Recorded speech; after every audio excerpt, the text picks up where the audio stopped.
The O'Reilly Factor's on tonight. I'm sure a lot of you may be asking what this new email story is about and why in the world the FBI would decide to jump into an election with no evidence of any wrongdoing. The Clinton campaign hammered by new email suspicions. Is the FBI doing the right thing? Talking Points will address it tonight. Hillary Clinton's corruption is on a scale we have never seen before. Donald Trump taking full advantage of the latest FBI email controversy, even as poll numbers show he's gaining on Secretary Clinton. We'll have the facts. Are you following the election closely? Yeah, we try not to follow the election. You try not Next to? question. Also ahead, Waters going to the end of the USA to talk about the election. What do we have coming around the corner in November? Who knows, bro? Caution. You are about to enter the no-spin zone. Factor begins right now.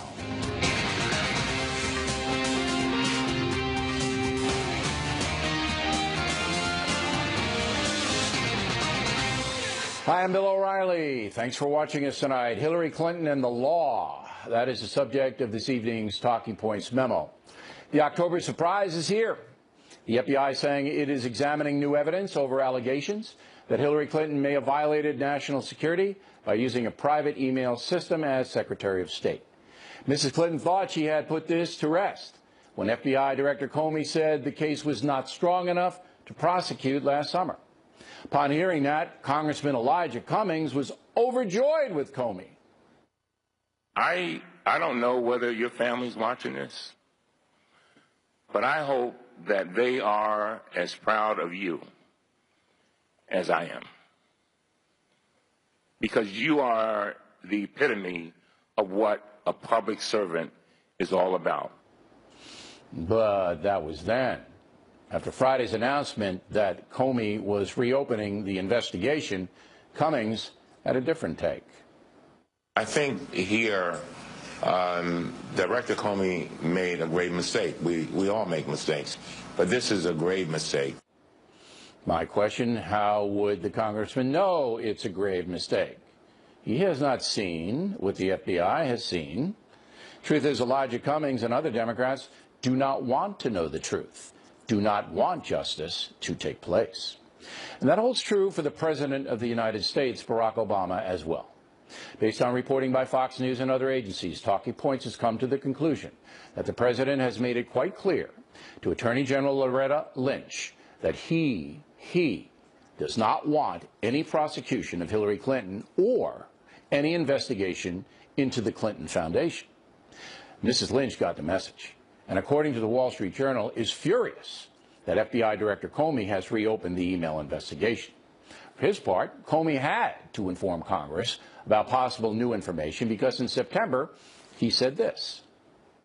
Would you reopen the Clinton investigation if you discovered new information that was both relevant and substantial? It's hard for me to answer in the abstract. We would certainly look at any new and substantial information. Yeah. Comey's not a fool. He knows that if email on Huma Abedin's computer, that's Mrs. Clinton's top assistant, contains classified national security information, he knows that he, Comey, would eventually take the fall if he did not pursue obvious leads and tell Congress. So he had to go public, even though reports are Loretta Lynch did not want him to do so. The whole thing's a mess, with politics perhaps trumping justice. Even former Attorney General Eric Holder weighed in, saying Comey was wrong. This is the same Holder who was held in contempt of Congress because he failed to turn over documents related to the Fast and Furious gun scandal. Holder ran his Justice Department under President Obama in the most partisan political way possible. A deplorable situation. Unfortunately, it looks like Attorney General Lynch is doing the same thing. There is no question the new exposure is hurting Hillary Clinton. A new ABC News poll says 34% of Americans are now less likely to vote for her. Also, her poll numbers are falling.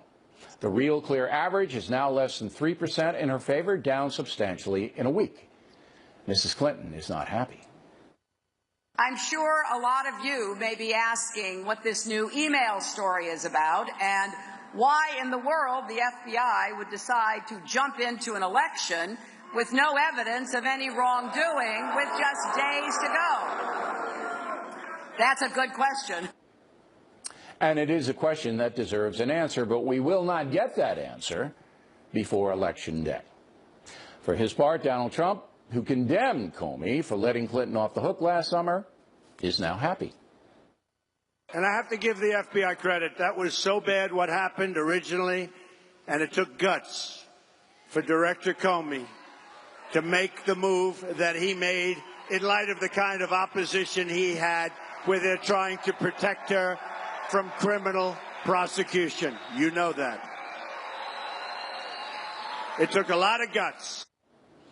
Talking Points is not sure whether it took a lot of guts because, as stated, Comey would have eventually been held accountable if the emails on Ms. Abbedin's computer show national security violations. So while Comey was covering his butt last summer, he may be also covering it now. Finally, there is a civil war within the FBI. Comey knows that. Some career agents have offered their resignations because they don't believe the Clinton email investigation was conducted in a rigorous way.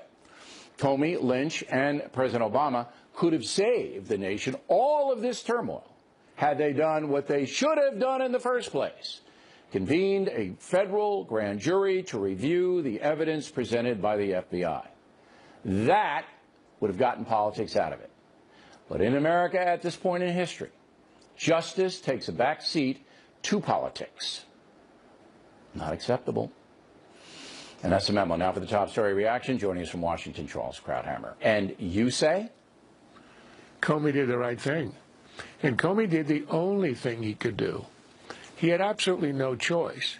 There's no way when you've declared an investigation closed, and then you say, I would open it if I got new information. And he's presented with new information. How much of it he knows about the internals, we don't know. But he had no choice but to say that this is what's going on. Now, whether or not he knows that there is something that will torch her in those emails, nobody right now is in a position to know, which makes it such an impossible situation. There are reports that the FBI agents who are looking at Ms. Abbedin's computer, and this is Anthony Weiner's computer as well, both of them used it. There are reports they sat on this for a number of weeks. This just didn't happen. All right, so the FBI has been looking at this computer for a while. It seems to me that Comey never would, knowing now that Comey is a political player, never would have roiled the election unless somebody gave him a heads up, hey, this is serious. Well, according to what I've read, and you and I are depending on what we read on this was not brought to his attention for several weeks. So if you want to accuse anybody of sitting on it, that would be the people in the case in New York who were looking to prosecute Anthony Weiner. That would not be the Comey people here who were looking into Hillary's emails. That's not what I'm getting at. What I'm getting at is if the FBI agents have been looking at this computer for weeks, they know, all right, what's on it, at least in part. And they wouldn't have flagged their boss because they know all hell would break loose unless there was something that they feel is important. Well, look, that's what everybody is assuming, and that is why 34% of the electorate is less inclined to vote for Hillary because of this. Everybody assumes there's stuff on it that Comey knows what's on it, or at least in part, and that's why he felt he had to act, or he'd be run out of town if she wins the election. This is discovered. Right. He really had no choice, and I think, when it originally happened, when he originally issued his statement about her being careless, sort of amazingly, recklessly careless, but not wanting to indict, I did not agree with his conclusion, but I did not accuse him of bad faith. I was not one of those who thought he had betrayed anybody or anything. I think he wanted to do it precisely because he did not want to be the guy who changed the course of an election. The great irony is that he now is the guy who changes the course. And that means that there had to be more there that disturbed him because I think it's all about Comey. And I didn't like the FBI releasing the stuff Friday before Labor Day weekend. I thought that was a political move. What is your assessment of Attorney General Lynch? She seems to me to be very weak, very much politically influenced, very much not somebody who stands on principle. I think she clearly has been one who wanted to make sure that there was no indictment of Hillary and no jeopardy to the Democratic campaign. And you think that came from Obama? That we can never know. Because I tell you what, if you're Attorney General, I don't think the president summons you to his office and says, hey, I want you to fix the deal. Holder told her. You know, when I know that doesn't happen. Holder told her. Well, whether it was Holder, I don't even think anybody's stupid enough to go ahead and say that. You know what your boss wants. This is such a common thing in every walk of life. You know, or you think, you impute what the boss wants. He doesn't have to say it, and that's why all this stuff happens. So she's putting politics above justice, in your opinion? It's the, will someone rid me of this troublesome priest? That's what happens. You don't say it. You don't have to say it. It's known by your henchmen. And they go out and they kill the Archbishop of Canterbury. Charles, referring to Thomas Becket. Yeah, but I have to tell you, Hillary is not a Satan, nor is Trump here. The one thing I think we're going to have, the president has to issue an executive order to install showers in every voting booth in America, because you're going to need it when you walk out. All right, Charles, thank you. Next on the rundown, as we've reported, polls are getting tighter. Karl Rove will take a look at that. Then later, Waters going to the end of the USA to talk election politics. Up ahead. Campaign 2016 segment tonight. Polling last week at this time, the Real Clear Politics average had Hillary Clinton in front by 5%. Today, the number is 2.8%. Joining us from Austin, Texas, Karl Rove. I just can't make any. I got a whole bunch of new polls here. They're all over the place. What's your assessment? Well, first of all, the Real Clear Politics as of tonight is 3.1. It's vibrated around a little bit today as they interjected new polls in it. And look, I don't think we're going to know until later in the week, but I'd be a little bit cautious about thinking there are going to be big effects from this. There are going to be effects, no ifs, ands, or buts about it, and virtually all of those effects are going to be to the advantage of Donald Trump. The question is it going to be sufficient? I say that for two reasons. First, you mentioned the number 34% are less likely to vote for for Clinton as a result of this. Those appear to be mostly people, virtually all of those are people who are already voting against Trump, voting against Clinton and voting for Trump. If you look inside that ABC Washington Post poll, 95% of Clinton supporters have an unfavorable opinion of Donald Trump. 90% of them strongly unfavorable. 97% of Trump supporters have an unfavorable opinion of Clinton. 90% of them strongly. Those are huge numbers. Now, what that means is there's not much pliability among those people. Sure, there are going to be a few Clinton people who are distressed about this and might not be inclined to vote. More importantly, there are going to be more people who are Trump supporters who are now enthused to turn out thinking their guy has a chance. But the conversions, the people who are going to go to the Trump column, they're to be found in that 7 or 8%. Sure, and the independent voters also. Yeah. And a suppression of Hillary Clinton's vote. I mean, critical mass, if you're on the fence, you don't really like her, but you don't like Trump at all, you might go out, but now you're going, you know what? Enough's enough with this. And there's going to be more in the next 4 or 5 days. I expect the Democrats will throw something at Trump. There's going to be more garbage coming out on both of them. So I expect a lower turnout than the Romney-Obama race. Do you? I have for a long time. Now, we'll see if that's borne out. But, yes, I do think as a percentage of the voting age population that there's likely to be and who does that favor turnout. If, say, it's down 3 or 4%, who does that favor? Well, it all depends. If it's among college-educated whites who supported Romney, it helps Clinton and hurts Trump. But if it is among younger voters and African-American voters and Latino voters, that hurts Clinton. So my sense is that we're going to see a little bit of both here. All right. Now, I got a couple of state polling. I don't know these polls. I mean, Nevada comes out today with Remington Research. That's a Republican firm, right?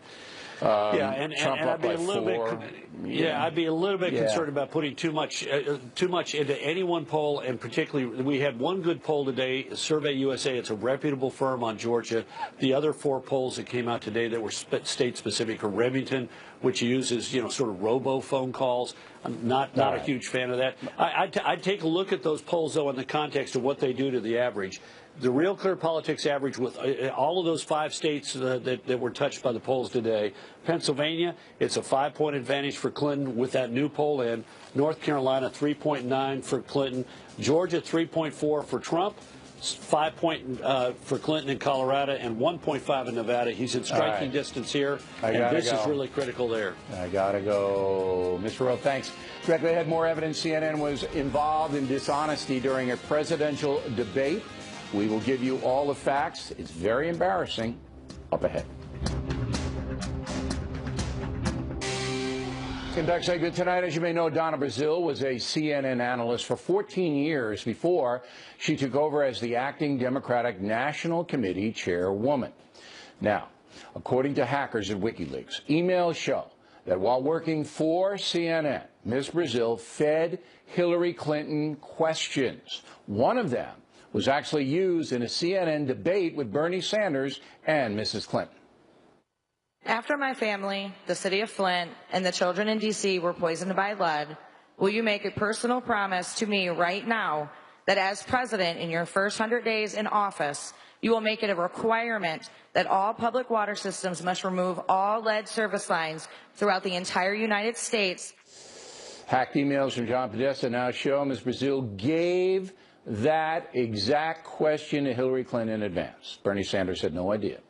Today, Ms. Brazile issued this statement to The Factor, quote, "Lots of respect for Bill, he knows that. WikiLeaks is content without context," unquote. CNN issued this statement, quote, "CNN never gave Brazile access to any questions, prep material, attendee list, background information, or meetings in advance of a town hall debate," unquote. Joining us now from Boston, Marianne Marsh, and here in New York City, Monica Crowley. So, how could Donna Brazile know the woman was going to ask that question if someone at CNN didn't tell her? Didn't pass. All right, unless she interviewed every one of the questioners on the CNN thing. So that's going to remain an unsolved mystery at this point. But there's no question it happened. No question it happened. It did.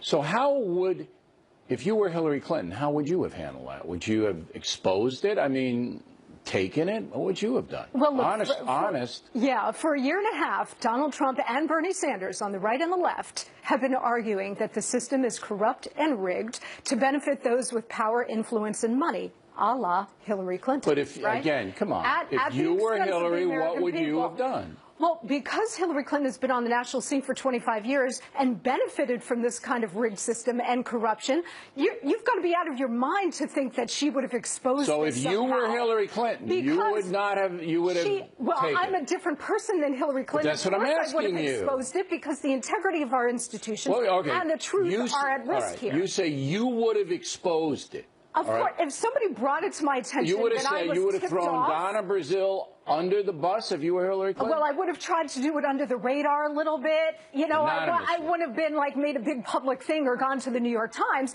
but I would have called it to somebody's attention and made sure that question was not in the town hall. All right, how about you, Marianne? What would you have done had you been Hillary Clinton? I think you would have declined the information. There was no need for it. She didn't need the information. She would have answered that question anyway. She'd been in Flint many, many times. And it didn't change the outcome of the debate, the primary, or the nomination. But she knew so it had no bearing. that she was getting purloined. Edgar Allan Poe on Halloween, everyone. Purloined information from a CNN analyst. Hillary Clinton knew and said nothing, Marianne, nothing. Bill, I don't think Hillary Clinton personally knew How that could she not? anyone, let alone Brazile told Podesta she gave it to her. No, Bill, this is how this works. If that happened, you'd say, look, we think one of the questions is going to be, or we hear one of the questions is going to be, yada, We da. think You don't we say, hear. we got and this then from the exact same question is asked. If I'm Hillary Clinton on the debate stage, I'm going to say I declined to answer that question because I had it in advance. That's what I say. No, you're laughing at me for being an honest guy? No, honest kind of guy? I'm not. I'm saying if you knowingly received purloined information, and you described it. As she did. No. Hillary Clinton did not. Well, Other people. Sure she did. No, Bill, nobody walked into Hillary Clinton's green room or debate prep Donna or town hall meeting prep and her said, the question. hey, guess who gave us this question? Here it is, and here's what they're going to say. I don't understand it. It doesn't work like that. Well, it certainly works like that because Donna Brazile told John Podesta, in charge of the campaign, that she did it. Look, that doesn't mean they related to her. None of this happens in a vacuum. You asked me earlier if you were Hillary Clinton. Hillary Clinton has been doing this for 25 years. How do you know? She's been the beneficiary of this kind of stuff for 25 years. Wait a minute. How do you know Hillary Clinton's been being fed questions for 25 years? Well, not this specific thing, but she's gotten away with massive corruption for 25 years. And it's the reason why she's considered the most corrupt person to run in recent history, Bill. Because Let's just deal with this. Can we just deal but I'm with saying this? that this does not come in a vacuum. And so when she was given the questions, of course she didn't call it to anybody's attention because she's been getting away with this stuff for 25 now, years. CNN, Marianne, has cut ties. I mean, because I guess Donna Brazile took a leave of absence to do the political thing, but now she's not welcome back there, according to CNN. I kind of feel sorry for Donna in a way. I don't think she's a bad woman. I know her as she's not. But this was absolutely wrong on her part, and absolutely wrong for Hillary Clinton not to say, I'm not going to take that question because I knew about it in advance. Right? Two things. Right? One, Donna Brazile is a great person. I like her. I know her. And I'm sure when the election's over, we may hear some more. No, I am, Bill. Hillary Clinton, nobody went to Hillary Clinton. You have no evidence that Hillary Clinton got this question directly and said, we got this from Donna Brazile. Said she told her. You know that That's John the only Podesta evidence got it? I have. You Marianne, know in that a John court of Podesta law, got it. you lose big time. And we're not in one. We're in the court of public opinion and politics. And you're going to lose that as well. Ladies, thanks very much. See. Plenty more Heads of Factor moves along this evening. We'll talk with former Attorney General Michael McCasey. Very simple question. Is the Department of Justice, as it stands now, corrupt? And Waters talking politics in Key West, Florida. What do you think about WikiLeaks? Amazing. Yeah. We hope you stay tuned for those reports.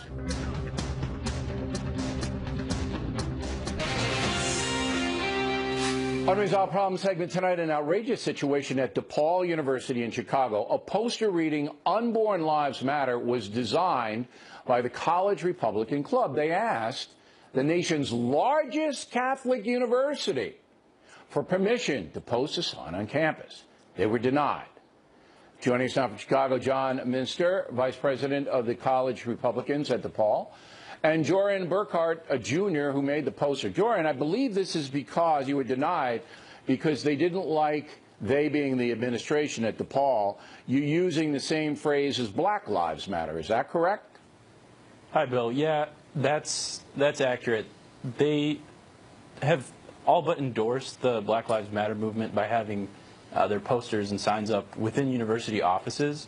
But then as soon as a student group wants to, I'd say, alter that slogan to point to a different group of people that we recognize as being marginalized, they use that term a lot. I don't usually like to use that term, but I think it applies to unborn. Well, marginalized, they're in danger in some cases. Mr. Minster, the Black Lives Matter movement, are they endorsed outwardly by DePaul's administration? So the university doesn't necessarily endorse them straight up. They don't say that we endorse everything that the Black Lives Matter movement stands by. However, they do prevent certain things from happening that could potentially challenge them in any way, shape, or form. We've had speakers in the past where the university essentially allowed people under the guise of Black Lives Matter to essentially ransack events, and now in this case they're stopping the basic Catholic value of pro-life ethics from being expressed because they're worried that it might provoke the All right, Black this is what the administration said, and a guy, the president is Dennis Holtschneider, right? Holtschneider. Okay. Holtschneider, yeah. Here under this is what, and he's a priest. Here's what he says, quote, "Some people will say DePaul's stance unfairly silences speech to appease a crowd. Nothing can be further from the truth. Students and others will almost certainly continue to explore and seek the exact limits of our tolerance for free expression when that expression is meant to cause distress. Here we go. Certainly everyone is allowed to have their opinions on these topics. I simply ask that when you are expressing your opinion that you respect the difference between a reasoned discussion and words whose primary purpose is to wound. So basically, Jorian, they're saying that your sign was made to wound Black Lives Matter. That's what they're saying, what this priest is saying. Yeah, I mean, any person with common sense would see the poster that I designed, and they wouldn't say that that's meant to wound. I would think about Black Lives Matter, to be honest. But I wouldn't say that you're denigrating him. You're just trying to stick up for the unborn.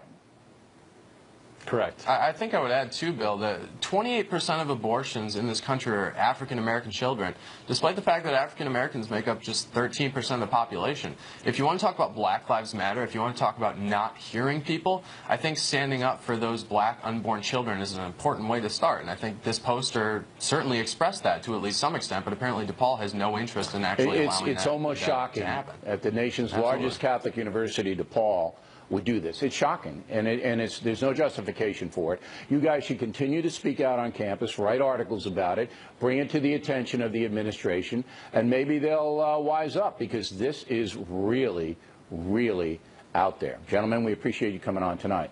When we come right back, former Attorney General Michael Mukasey will comment on how the FBI and the Justice Department are handling the latest Hillary Clinton email situation. Then Waters talking politics in Key West, Florida. We're coming right back. 24/7, Channel 115. The O'Reilly Factor, the #1 cable news show for 16 years and counting. Thanks for staying with us. And Bill O'Reilly in a personal story segment tonight. Former U.S. Attorney General Michael Mukasey, who served in that office for 2 years under President Bush the Younger, not happy with the way the Justice Department is handling the Hillary Clinton email case. He joins us now here in New York City. If you were Attorney General at this moment, what would you have done? Not at this moment, but say for the last year and a half. What would you have done to investigate the email situation?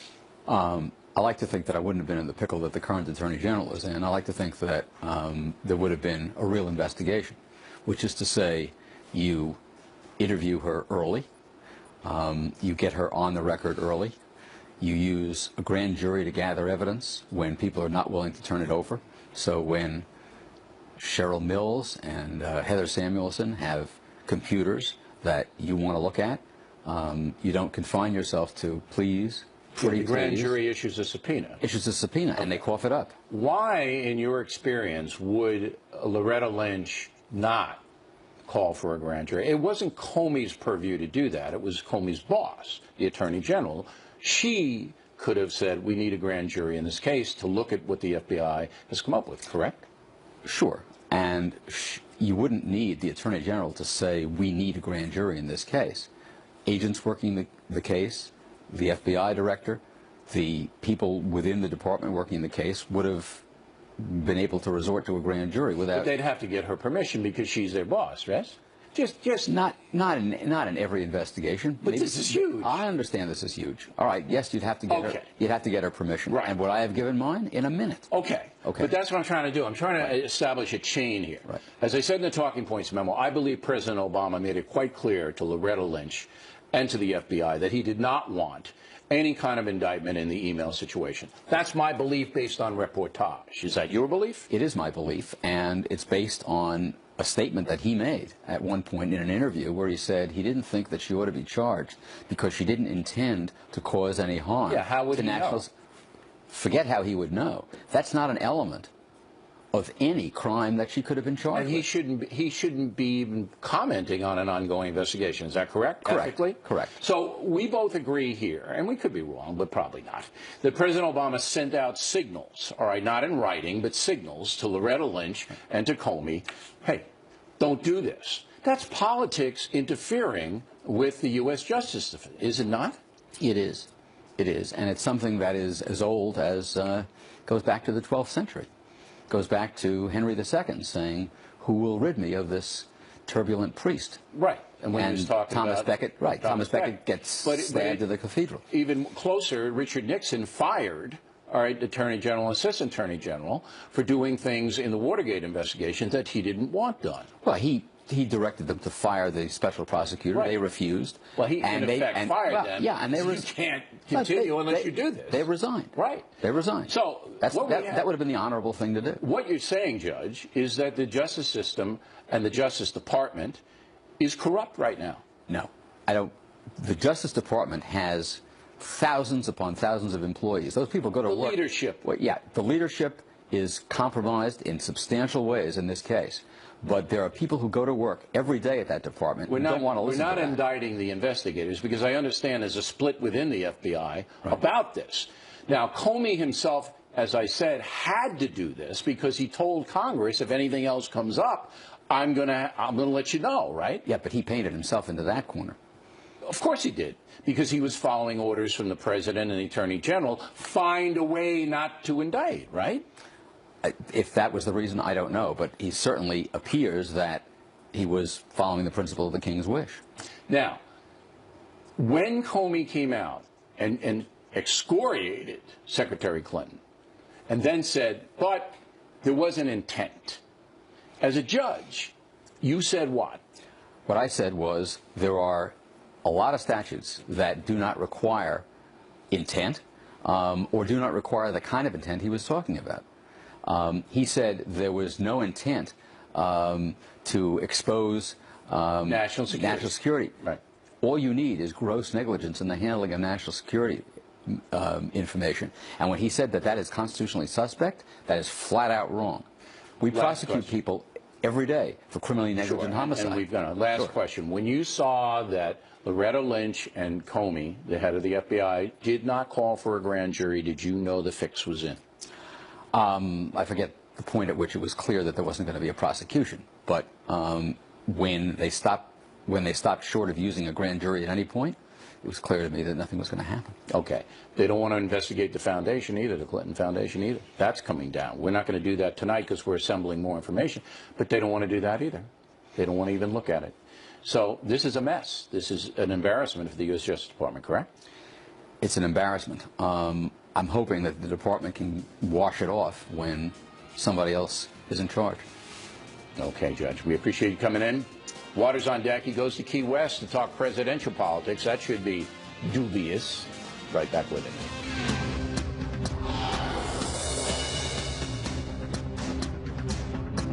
Vandalia. Segment tonight, Waters World on Saturday, Key West, Florida, held its annual Fantasy Fest, which is a 10-day festival designed to get people to go to Key West. Theme this year, political voodoo and ballot box barbarians. Waters went down there.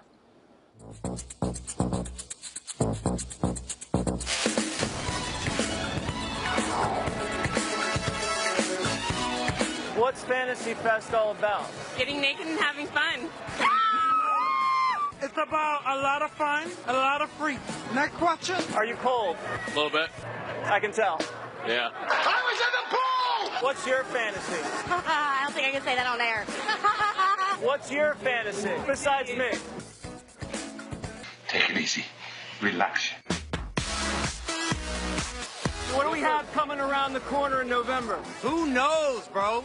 Big event coming up around the corner. What do you think's going to happen? I think I might get hit in the head with a lot of beads. Which event? The parade? Or it could be Halloween. Who knows? Who cares? Big event coming down the pipeline. What do you think? I would have to say Christmas. Ho, ho, ho. Election? I'm not voting. My vote doesn't count. The election. We try not to follow the election. Obamacare's entering the death spiral. I am about to get rid of my Obamacare myself. You didn't have enough coverage? We're going streaking through the quad! Do you think we should bring in all these Syrian refugees to Key West? I think we should certainly bring in some, and that's the conundrum. Can they stay at your house? I'll take one! So they can spend the night at your house? Absolutely, as long as they're cute. Southern border, chaos, wall or no wall? There's already a wall there, idiot. Are you talking to me?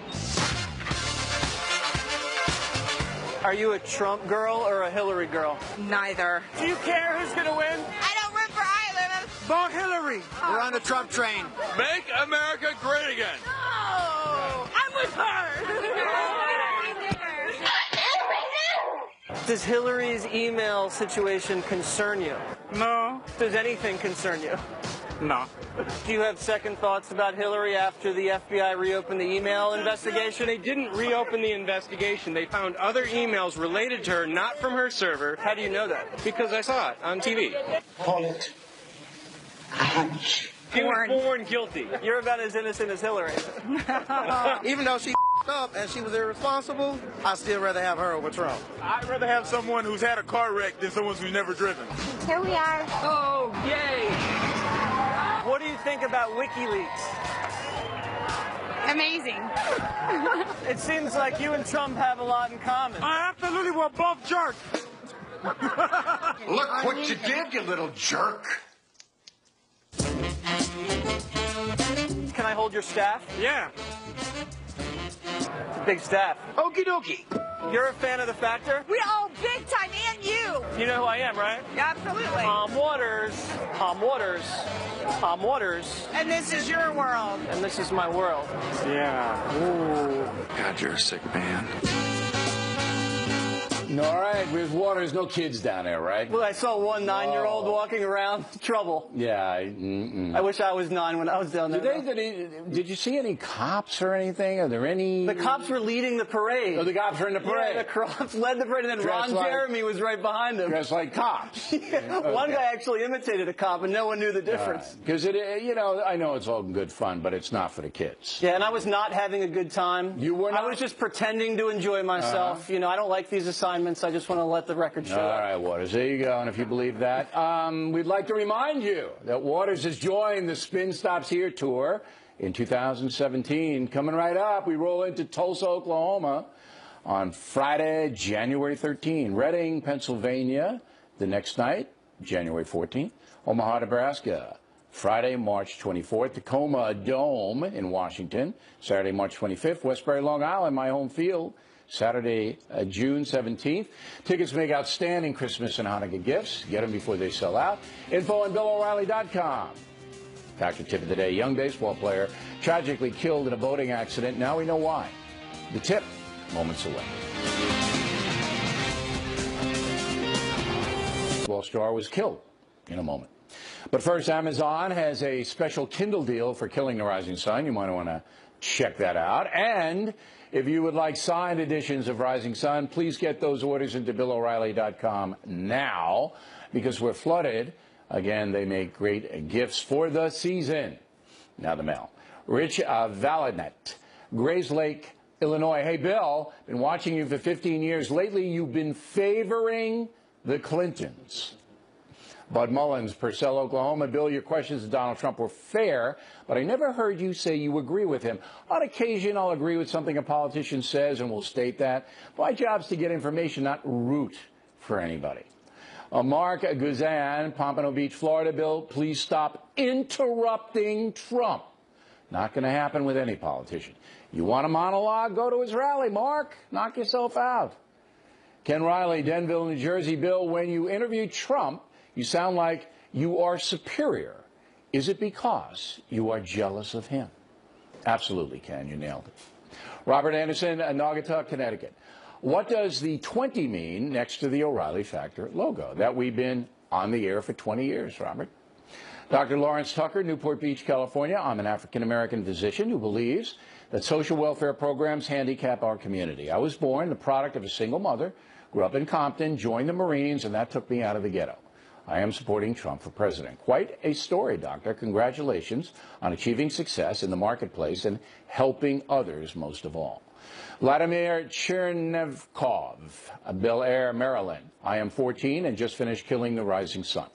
Bill, you and Martin Dugard do great work. Well, it's always good to hear. We appreciate you reading the book, Vlad. Good for you. And finally tonight, the factor tip of the day. On September 25th, Miami Marlins pitcher Jose Fernandez, 24 years old, a big star, one of the best pitchers in the league, was killed when his boat crashed into a jetty. On Saturday, toxicology reports were released showing Fernandez had cocaine in his system. He was also intoxicated by alcohol. His two friends, who also died, were found with intoxicants in their systems as well. So once again, young people die because of lack of self-control. Using cocaine or any other hard drug is dangerous. Those who sell hard drugs are vicious criminals. Our society is entirely too lax and justifies drug trafficking to the extent that it no longer carries a stigma. That is a disgrace. Factor tip of the day, if you use hard drugs and abuse alcohol, expect bad things to happen. And that is it for us tonight. Please check out the Fox News Factor website, different from BillO'Reilly.com. Also, we'd like you to spout off about the Factor from anywhere in the world. O'Reilly at FoxNews.com, O'Reilly at FoxNews.com. Name and town if you wish to opine. Word of the day, do not be a farceur. A farceur when writing to the Factor. All right, tomorrow we have Mike Pence, Governor Pence, entering the no-spin zone, and that should be very interesting. Lots of questions for him. And then we're going to have, you're going to see, beginning on Tuesday, Wednesday, Thursday, this national polling and state-by-state polling start to shift. And we're also expecting Democrats to throw something at Trump. So stay with us every night this week.